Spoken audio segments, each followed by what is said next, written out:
kids? It is October something, 23rd, 2023. About to read Isaiah 31 through 36.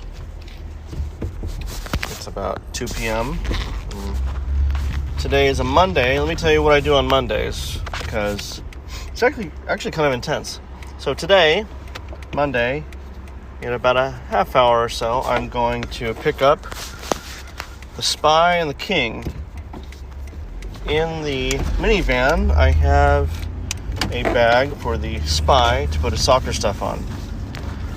I also have baseball uniform and equipment for the King to put on as we drive across town to pick up your sister, the entrepreneur. We pick her up, and on the way back, your brother, the namesake, gets out of his middle school, and I pick him up.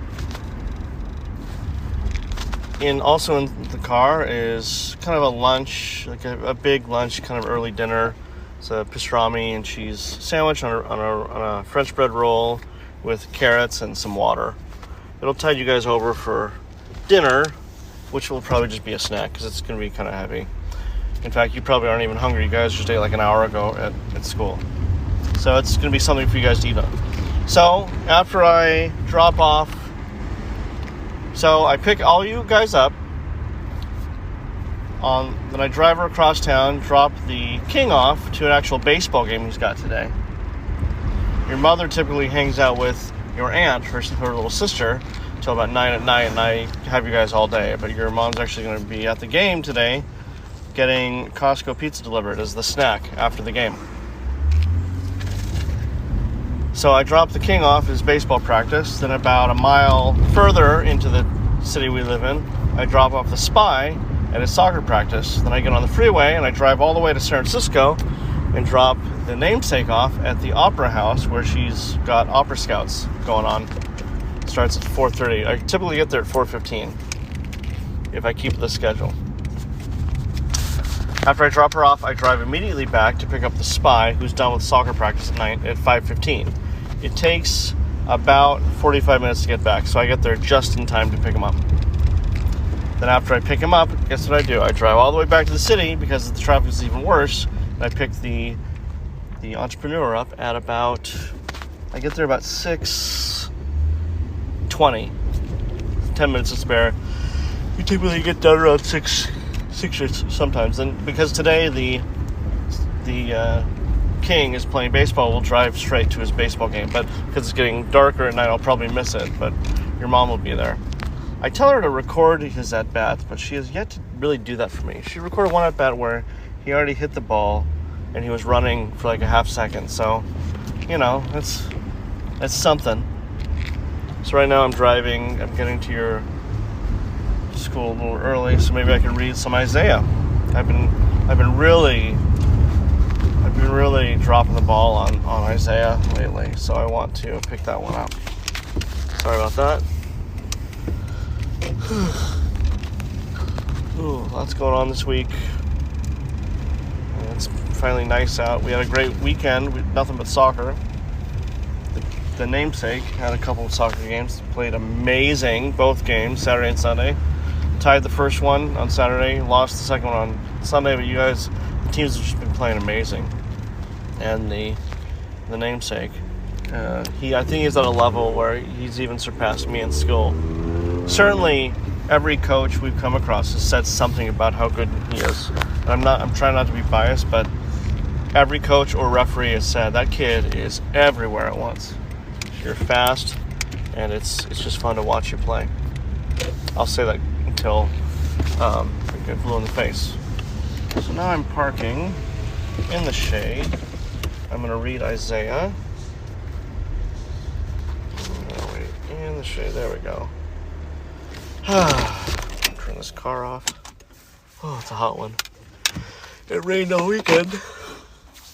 On Sunday it was pouring during the game, and I was yelling at the team because they didn't like the rain. I was yelling at them, this is real soccer, what you're doing.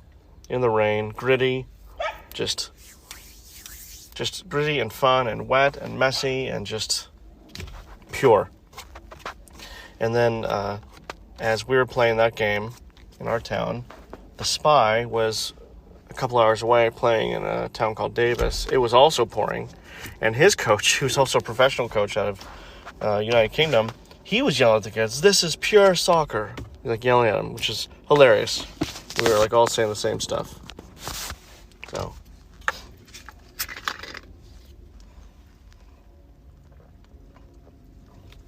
Okay.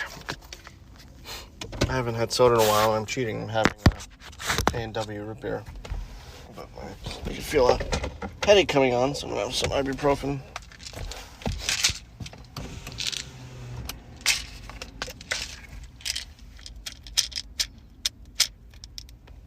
Oh boy. Dropped a pill. Alright. Darn it. This is like the worst recording right now. I'm going to pause this. You don't have to listen to me take like 4 pills. Hang on. Also, this past weekend, the King forewent baseball and had a scout camping overnight at Coast Guard Island. And just the whole weekend was full of activities. And at the same time, it was great because we did have some breaks to be able to just hang out and just be a family. That was nice. It was nice. It's nice to slow down once and just hang out with you guys. The King had a great D&D campaign he created. It was really good, actually. I was actually really impressed. So,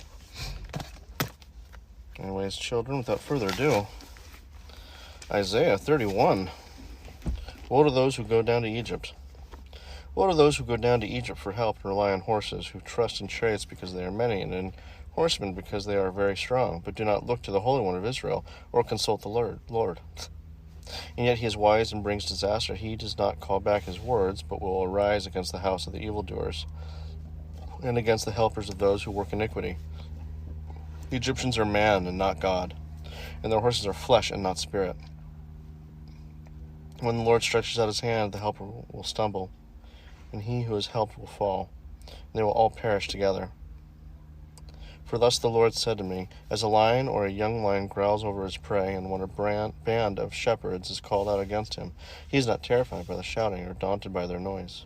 So the Lord of hosts will come down to fight on Mount Zion and on its hill. Like birds hovering, so the Lord of hosts will protect Jerusalem. He will protect and deliver it. He will spare and rescue it. Turn to him, from whom the people have deeply revolted, O children of Israel. For in that day everyone shall cast away his idols of silver and his idols of gold, which your hands have sinfully made for you. And the Assyrian shall fall by a sword not of man, and a sword not of man shall devour him, and he shall flee from the sword. And his young men shall be put to forced labor. His rock shall pass away in terror, and his officers desert the standard in panic, declares the Lord, whose fire is in Zion, and whose furnace is in Jerusalem. Chapter 32. A king will reign in righteousness. Behold, a king will reign in righteousness, and princes will rule in justice. Each will be like a hiding place from the wind, a shelter from the storm, like streams of water in a dry place, like the shade of a great rock in a weary land. Then the eyes of those who see will not be closed, and the ears of those who hear will be given attention. The heart of the hasty will understand and know, and the tongue of the stammerers will hasten to speak distinctly. The fool will no more be called noble, nor the scoundrel said to be honorable. Let's just take the key out of that thing. Right? For the fool speaks folly, and his heart is busy with iniquity, to practice ungodliness, to utter error concerning the Lord, to leave the craving of the hungry unsatisfied, and to deprive the thirsty of drink. As for the scoundrel, his devices are evil, his plans wicked schemes, to ruin the poor with lying words, even when the plea of the needy is right. But he who is noble plans noble things, and on noble things he stands. Rise up, you women who are at ease, hear my voice. You complacent daughters, give ear to my speech. In little more than a year you will shudder, you complacent women, for the grape harvest fails, the fruit harvest will not come. Tremble, you women who are at ease. Shudder, you complacent ones. Strip and make yourselves bare, and tie sackcloth around your waist. Be your breast for the pleasant fields, for the fruitful vine, for the soil of my people, growing up in the thorns and briars.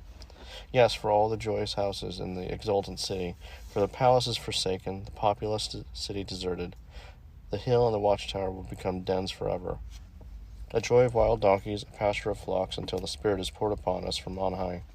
And the wilderness becomes a fruitful field, and the fruitful field is deemed a forest.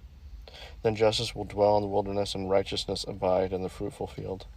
And the effect of the righteousness will be peace. And the result of the righteousness, quietness and trust forever.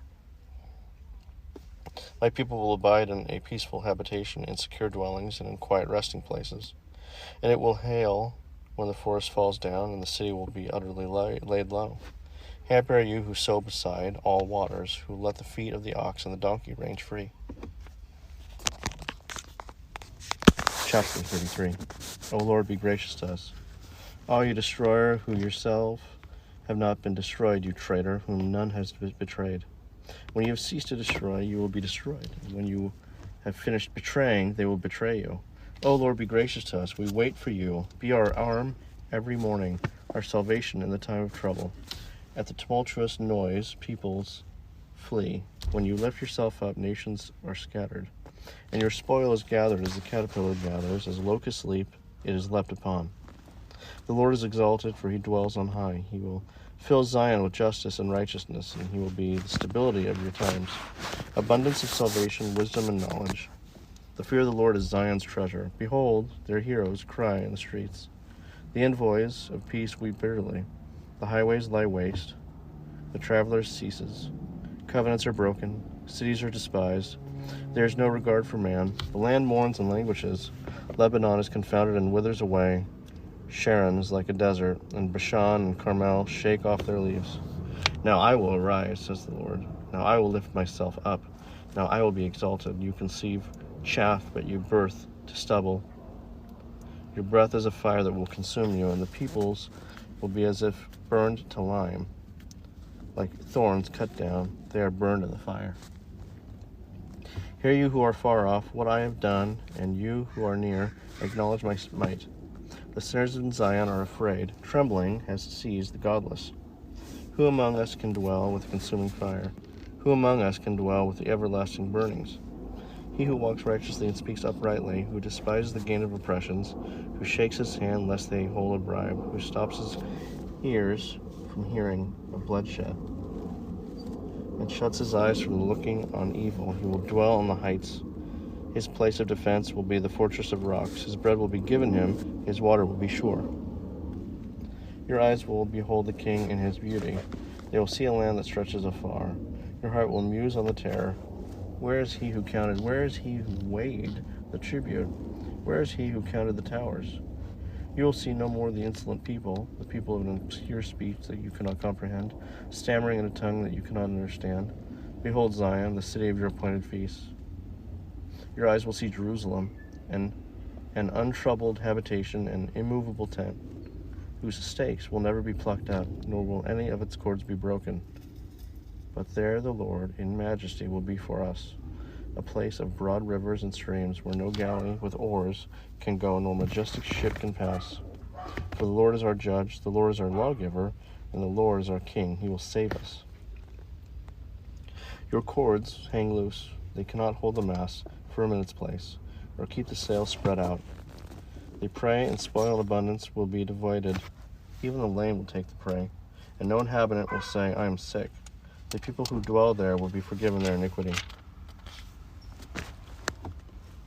Take a step. Just take a breath for a second. Sip of something.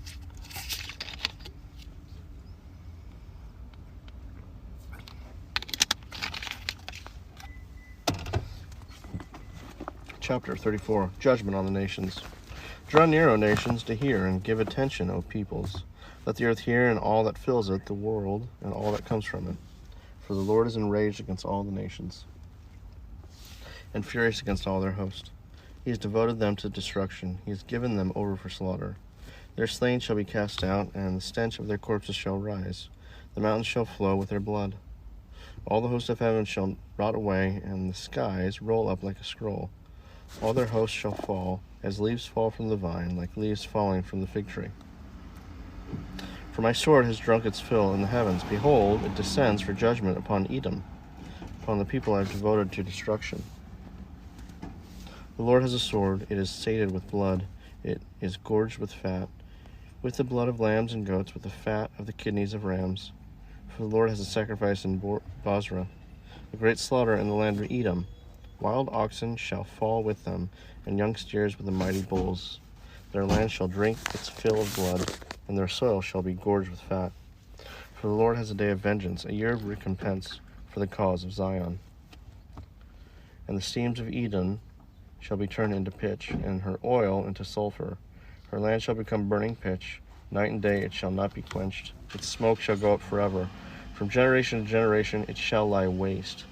None shall pass through it forever and ever, but the hawk and the porcupine shall possess it. The owl and the raven shall dwell in it. They shall stretch the line of confusion over it. And the plumb line of the emptiness, its nobles, there is no one there to call it a kingdom, and all its princes shall be nothing. Thorns shall grow over its strongholds, nettles and thistles in its fortresses. It shall be the haunt of jackals, and an abode for ostriches, and wild animals shall meet with hyenas. The wild goat shall cry to his fellow. Indeed, there the night bird settles and finds for herself a resting place. There the owl nests and lays and hatches and gathers her young in her shadow. Indeed, there the hawks are gathered, each one with her mate. Seek and read from the book of the Lord. Not one of these shall be missing. None shall be without her mate. For the mouth of the Lord has commanded, and his spirit has gathered them. He has cast the lot for them. His hands has portioned it out to them with the line. They shall possess it forever, from generation to generation. They shall dwell in it. All right. Chapter 35. The ransom shall return. The wilderness and the dry land shall be glad. The desert shall rejoice and blossom like the crocus. It shall blossom abundantly and rejoice with joy and singing. The glory of Lebanon shall be given to it, the majesty of Carmel and Sharon. They shall see the glory of the Lord, the majesty of our God. Strengthen the weak hands and make firm the feeble knees. Say to those who have an anxious heart, be strong, fear not. Behold, your God will come with vengeance. With the recompense of God, he will come and save you. Then the eyes of the blind shall be opened, and the ears of the deaf unstopped. Then shall the lame man leap like a deer, and the tongue of the mute sing for joy. For the waters break forth in the wilderness, and streams in the desert. The burning sand shall become a pool, and the thirsty ground springs of water. In the haunt of the jackals, where they lie down, the grass shall become reeds and rushes. And a highway shall be there, and it shall be called the way of holiness. Hang on a second. The unclean shall not pass over it. It shall belong to those who walk on the way. Even if they are fools, they shall not go astray. No lion shall be there, nor shall any ravenous beast come up on it. They shall not be found there, but the redeemed shall walk there. And the ransomed of the Lord shall return and come to Zion with singing. Everlasting joy shall be upon their heads. They shall obtain gladness and joy, and sorrow and sighing shall flee away.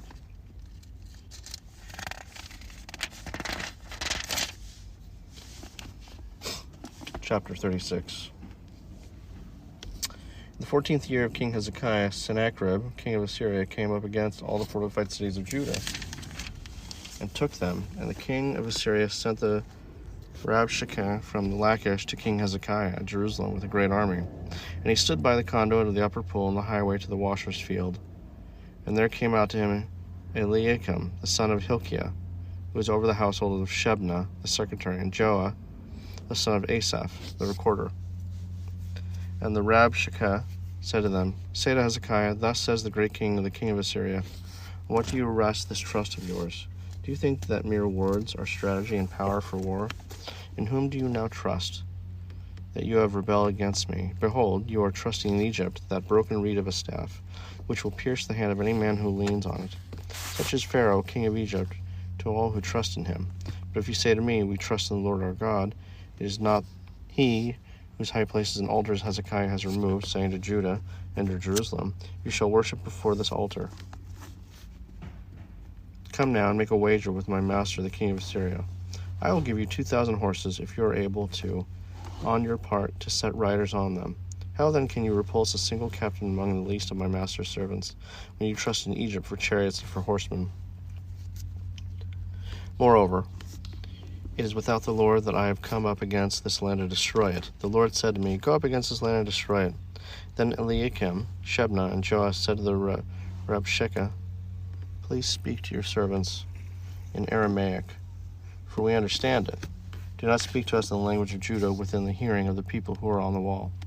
For the Rabshakeh said, Has my master sent me to speak the words to your master and to you, and not to the men sitting on the wall who are doomed with you to eat their own dung and drink their own urine? Ooh, yikes.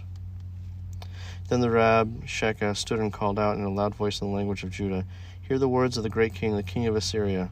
Thus says the king, Do not let Hezekiah deceive you, for he will not be able to deliver you. Do not let Hezekiah make you trust in the Lord by saying, The Lord will surely deliver us. This city will not be given into the hand of the king of Assyria. Do not listen to Hezekiah, for thus says the king of Assyria, Make your peace with me, and come out to me. Then each one of you will eat of his own vine, and each one of you will eat in each one of his own fig tree, and each of you will drink the water of his own cistern, until I come and take you away to a land like your own land, a land of grain and wine, a land of bread and vineyards. Beware, lest Hezekiah mislead you by saying, The Lord will deliver us. Has any of the gods of the nations delivered his land out of the hand of the king of Assyria? Where are the gods of Hamath and Arpad? Where are the gods of Sepharvaim? Have they delivered Samaria out of my hand? Who among all the gods of these lands have delivered their lands out of my hand, that the Lord should deliver Jerusalem out of my hand? But they were silent and answered him not a word, for the king's command was, Do not answer him. Then Eliakim, the son of Hilkiah, who was over the household of Shebna, the secretary, and Joah, the son of Asaph, the recorder, came to Hezekiah with their clothes torn and told him the words of Rabshakeh. I'm going to end it on that. It's a great story, by the way.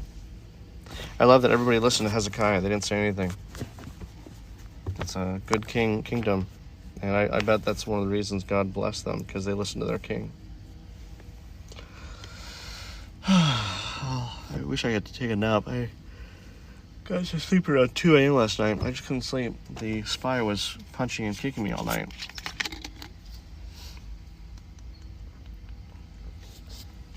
He has a tendency to do that. Well, I love you, kids. I'm going to end it right here. I hope you have a great day. And give your mom a call sometime, if you can. Tell her I said hi. I love you. Everything you do. Do for the kingdom of God. For the kingdom and the king, for his glory we will sing. For the rescue of our souls he has come. For the kingdom and the cross, oh the triumph and the loss. Love has broken through and now redeemed. For the kingdom and the king.